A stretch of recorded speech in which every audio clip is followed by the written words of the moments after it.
Hi guys, Trevor Batson here. I'm one of your coaches and I'm trying to get you ready for a Hyrox race. The race is 8 rounds of a 1,000-meter run followed by an event. Event number 4 is the Burpee Broad Jump. The standards for the Burpee Broad Jump are as follows. Your chest must touch the ground at the bottom of your burpee. You must start your broad jump no farther than immediately behind where your hands were on the floor for your burpee, and your hands must touch the ground for your next burpee no further than 1 foot in front of where your feet land. Starting with the burpee, it's important not to waste energy lowering yourself down too slowly. Get your hands on the ground and let yourself drop. Starting from the bottom of the burpee, you want to start by pushing up into a high plank. This can be done with either a full push-up or a knee push-up. From there are 2 techniques to get into position for the broad jump. The first and less fatiguing but slower technique is to step up into your broad jump. You'll hike 1 foot up towards your hands, square the other foot up, and jump.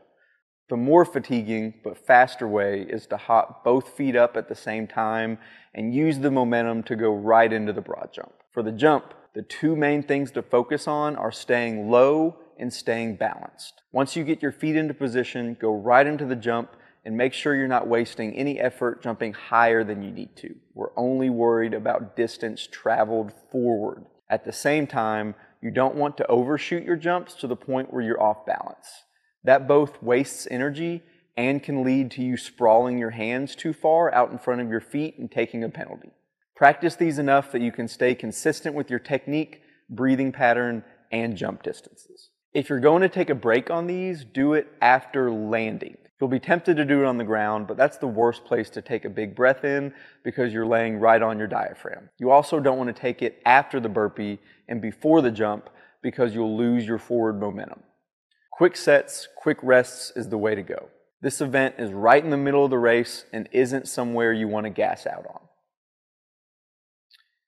If you're going at it solo, come to the station with a plan in mind about how many jumps you're going to take between short breaks and stick to it. No more than 2 big breaths for each break should be the goal. Unless you are very, very proficient, this probably isn't the time to push the pace too aggressively due to the postural challenges this station poses to your heart rate. The constant changing of positions is a recipe for a spike in heart rate. The strategy with a partner isn't too different. Break it up earlier than you think you need to keep from gassing out, but keep transitions crisp between you and your partner. Time spent not burping should be kept at a bare minimum.